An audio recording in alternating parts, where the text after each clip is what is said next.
You look at my linebacker spot, you look at the content blowing up, the brand deals I'm getting, and the athletic lifestyle I live. And from outside in, it looks like I'm completely living the dream. You see a 19-year-old athlete who has everything figured out, but there's a much darker side to college football than that, and nobody even talks about it. We live in a world that praises the grind 24/7. You see younger athletes being told to lock in and give everything to the game, but nobody warns you about what happens when the game starts to consume you. Somewhere along the way, the game that you use to escape from all your problems becomes a cage that you're trapped in. And the scariest part is when your identity becomes tied to a sport at this level, and you don't even realize what's happening to your mind in the middle of everything. So in this video, I'm going to be talking about what football did to my mental health and what it can do to you if your identity becomes tied to the sport. Growing up, football was always my escape. It didn't matter what was going on in my life. The stress I had at home, the insecurities I felt, as soon as I stepped in between those lines, none of it mattered anymore. I could train, compete, practice, hit somebody, and for those hours I was completely free. But the higher you climb, the more colder and transactional the business gets. You go from playing Pop Warner football with your friends to a cutthroat environment where external expectations and depth charts can dictate your whole mood. By the time you hit high school and college,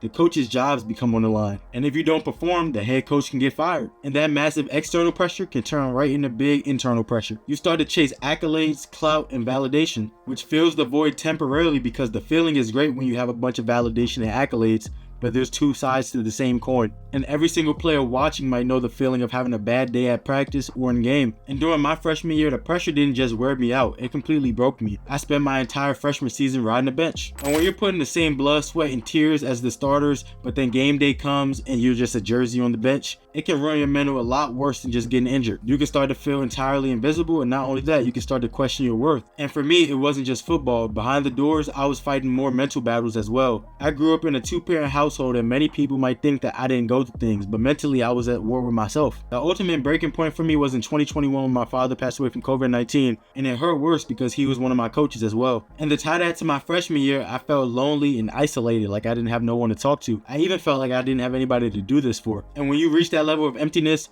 you completely stop viewing yourself as a person. Your entire self-worth becomes completely transactional. And that could be based on just where your name is printed on a sheet of paper in the coach's office. And in the modern day of college football, that anxiety gets multiplied a lot. And a big part of that is because the transfer portal. A couple years ago, it used to be that if you practice or play poorly, your teammate might get moved over you. Nowadays, coaches can just go into a database and find somebody else to replace everybody. As much as football preaches family and brotherhood, at the end of the day, it's still a cold business, specifically starting when you get to high school. And the transfer portal was screaming my name after my freshman season. It was easy just to pack my bags and go. I could have blamed everybody, the coaches, staff, the school, and just left and started fresh. But I had to look in the mirror and realize that changing your jersey doesn't change a broken mindset. And at the end of the day, it doesn't fix bad work ethic. I decided I wasn't going to let any of that pressure burn me out. I had every single reason to rebel, but at the end of the day, I chose to work harder and fight. I completely changed the lens of how I view my reality. I stopped stressing about things that were 100% out of my hands. I couldn't control what the coaches or scouts thought of me. I couldn't control how many reps I was getting. I couldn't directly control the amount of reps I was getting or what coaches might be saying about me behind closed doors. But I 100% could control my mindset,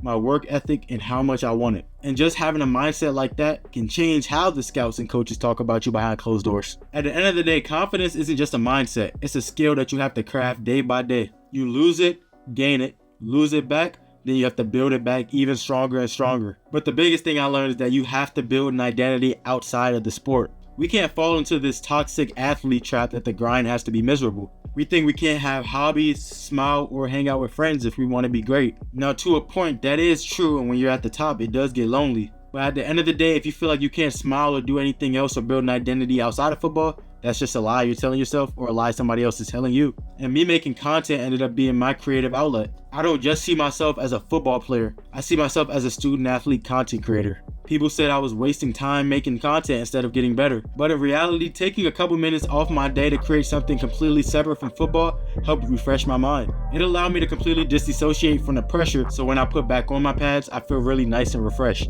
And in the next season, which was my past season, I played the best football of my life, which I still have improvement on, but it was way better and a big jump from my freshman season.